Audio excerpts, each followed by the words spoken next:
Hi guys, welcome to Arna teach Kannada YouTube channel. So ಇವತ್ತಿನ ವಿಡಿಯೋದಲ್ಲಿ third year B optional Kannada text book 4 ಏನಿದೆ ಅದರಲ್ಲಿ block 1ರಲ್ಲಿ ಬರುವಂಥ ಕಾವ್ಯಮೀಮಾಂಸೆಯ ಘಟಕ 4ನೆಯ ಲೆಸನನ್ನು ಇವತ್ತಿನ ವಿಡಿಯೋದಲ್ಲಿ ನೋಡೋಣ. ಸೊ ನಾನಿವತ್ತು ನೋಟ್ಸೆಲ್ಲ ಎಕ್ಸ್ಪ್ಲೇನ್ ಮಾಡ್ತೀನಿ. ಸೊ ನೀವು ಬೇಕಾದಲ್ಲಿ ಸ್ಕ್ರೀನ್ಶಾಟ್ ತೊಗೊಂಡು ನೋಟ್ಸ್ ಮಾಡಿಕೊಂಡು ನೀವು ಎಕ್ಸಾಮ್ಗೆ ಓದ್ಕೊಬೋದು ಅಂತ ಹೇಳ್ತಾ ಲೆಟ್ಸ್ ಸ್ಟಾರ್ಟ್ ದ ಲೆಸನ್. ಪೀಠಿಕೆ ಕಾವ್ಯದ ಲಕ್ಷಣಗಳು ಎಂಬುದು ಭಾರತೀಯ ಸಾಹಿತ್ಯ ಶಾಸ್ತ್ರದಲ್ಲಿ ಅತ್ಯಂತ ಮುಖ್ಯವಾದ ವಿಷಯವಾಗಿದೆ. ವಿಭಿನ್ನ ಆಚಾರ್ಯರು ತಮ್ಮದೇ ದೃಷ್ಟಿಕೋನದ ಕಾವ್ಯದ ಸ್ವರೂಪ, ಗುಣ, ಉದ್ದೇಶ ಮತ್ತು ಸೌಂದರ್ಯವನ್ನು ವಿವರಿಸಿದ್ದಾರೆ. ಕೆಳಗಿನಂತೆ ಭಾಮಹ, ದಂಡಿ, ವಾಮನ, ಆನಂದವರ್ಧನ, ಕುಂತಕ, ವಿಶ್ವನಾಥ, ಜಗನ್ನಾಥ ಹಾಗೂ ಪಾಶ್ಚಾತ್ಯರ ವಿಮರ್ಶಕರ ಅಭಿಪ್ರಾಯವನ್ನು ಕಾವ್ಯದ ಲಕ್ಷಣಗಳಲ್ಲಿ ನಾವು ನೋಡಬಹುದು. ಈಗ ವಿವರಣೆಯನ್ನು ನೋಡೋಣ. ಫಸ್ಟ್ ಒನ್, ಭಾಮಹನ ಅಭಿಪ್ರಾಯ. ಭಾಮಹನ ಬಗ್ಗೆ ತಿಳಿದುಕೊಳ್ಳೋಣ. ಭಾಮಹನು ಕಾವ್ಯಶಾಸ್ತ್ರದ ಪ್ರಾರಂಭಿಕ ಆಚಾರ್ಯರಲ್ಲಿ ಒಬ್ಬನು. ಅವನ ಪ್ರಕಾರ ಶಬ್ದ ಮತ್ತು ಅರ್ಥಗಳ ಸೌಂದರ್ಯಯುತ ಸಂಯೋಜನೆಯೇ ಕಾವ್ಯ. ಈ ಕಾವ್ಯದಲ್ಲಿ ಶಬ್ದ ಅಂದರೆ ಪದಗಳು ಮತ್ತು ಅರ್ಥ ವಿಷಯ ಎರಡೂ ಮುಖ್ಯ. ಅಲಂಕಾರಗಳು ಕಾವ್ಯದ ಜೀವವೆಂದು ಅವನು ಹೇಳ್ತಾನೆ. ಶಬ್ದ ಮತ್ತು ಅರ್ಥಗಳು ಸರಿಯಾಗಿ ಹೊಂದಿಕೊಂಡಾಗ ಮಾತ್ರ ಕಾವ್ಯ ಸೌಂದರ್ಯ ಪಡೆಯುತ್ತದೆ.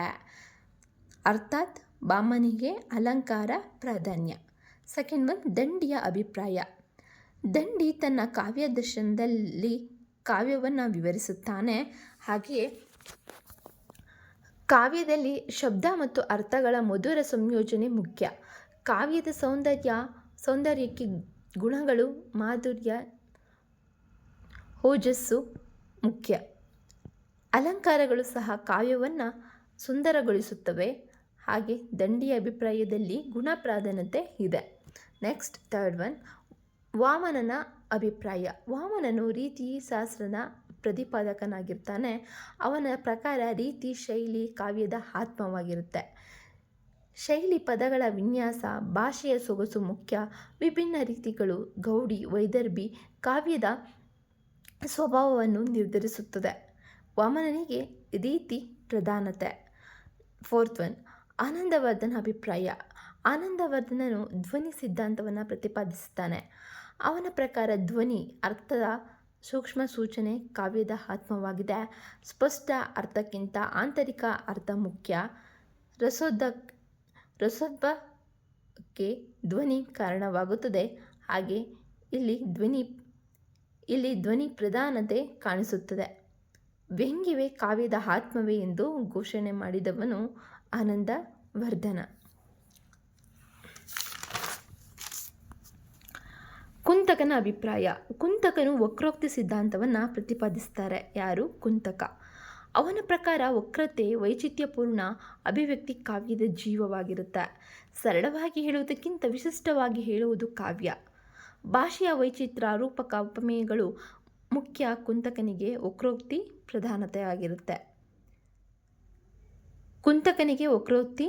ಪ್ರಧಾನತೆ. ಹಾಗೆ ವಿಶ್ವನಾಥನ ಅಭಿಪ್ರಾಯ. ವಿಶ್ವನಾಥನು ಸಾಹಿತ್ಯ ಪುರಾಣದಲ್ಲಿ ಕಾವ್ಯವನ್ನು ವಿವರಿಸುತ್ತಾನೆ. ಅವನ ಪ್ರಕಾರ ರಸಾತ್ಮಕ ವಾಕ್ಯವೇ ಕಾವ್ಯ. ರಸವೇ ಕಾವ್ಯದ ಜೀವ. ಶೃಂಗಾರ, ಹಾಸ್ಯ, ಕರುಣ ಇತ್ಯಾದಿ ರಸಗಳು ಕಾವ್ಯದಲ್ಲಿ ವ್ಯಕ್ತವಾಗಬೇಕು. ವಿಶ್ವನಾಥನಿಗೆ ರಸ ಪ್ರಾಧಾನ್ಯತೆಯಾಗಿದೆ. ಜಗನ್ನಾಥನ ಅಭಿಪ್ರಾಯ.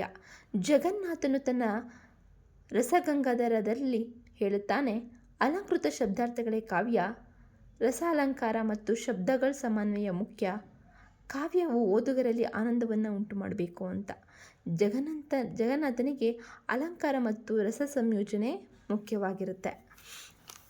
ಇದು ಪಾಶ್ಚಾತ್ಯ ಅಭಿಪ್ರಾಯ. ಇದು ಟೆಕ್ಸ್ಟ್ ಬುಕ್ಕಲ್ಲಿಲ್ಲ, ಸ್ಟಿಲ್ ನಾನು ಬರೆದಿದ್ದೇನೆ. ಪಾಶ್ಚಾತ್ಯರ ಅಭಿಪ್ರಾಯ. William Wordsworth. ಕಾವ್ಯ ಎಂದರೆ ಭಾವಗಳ ಸ್ವಾಭಾವಿಕ ಹುಕ್ಕು. ಸಾಮಾನ್ಯ ಜನರ ಭಾಷೆಯಲ್ಲಿ ಕಾವ್ಯ ಬರೆಯಬೇಕು. ಸ್ಯಾಮುವೆಲ್ ಟೆಲ್ಲರ್ ಕೋಲ್ರಿಡ್ಜ್. ಅಂದರೆ ಉತ್ತಮ ಪದಗಳ ಉತ್ತಮ ಕ್ರಮವೇ ಕಾವ್ಯ. ಕಲ್ಪನೆ ಮತ್ತು ರಸಾತ್ಮಕತೆ ಮುಖ್ಯ. Matthew Arnold. ಕಾವ್ಯ ಜೀವನದ ವಿಮರ್ಶೆ, ನೈತಿಕತೆ ಮತ್ತು ಸತ್ಯ ಮುಖ್ಯ. ಪಾಶ್ಚಾತ್ಯರಲ್ಲಿ ಭಾವ, ಕಲ್ಪನೆ ಮತ್ತು ಜೀವನದ ಪ್ರತಿಬಿಂಬವಾಗಿರುತ್ತೆ. ಸಾರಾಂಶ. ಇದರಿಂದ ತಿಳಿಯುವುದು ಏನಂದರೆ ಕಾವ್ಯದ ಲಕ್ಷಣಗಳನ್ನು ವಿಭಿನ್ನ ರೀತಿಯಲ್ಲಿ ವಿವರಿಸಿದರು ಎಲ್ಲರ ಅಭಿಪ್ರಾಯದಲ್ಲೂ ಒಂದು ಸಾಮಾನ್ಯ ಅಂಶ ಇದೆ. ಕಾವ್ಯವು ಮನಸ್ಸಿಗೆ ಆನಂದವನ್ನು ನೀಡುವ ಕಲಾತ್ಮಕ ಅಭಿವ್ಯಕ್ತಿ.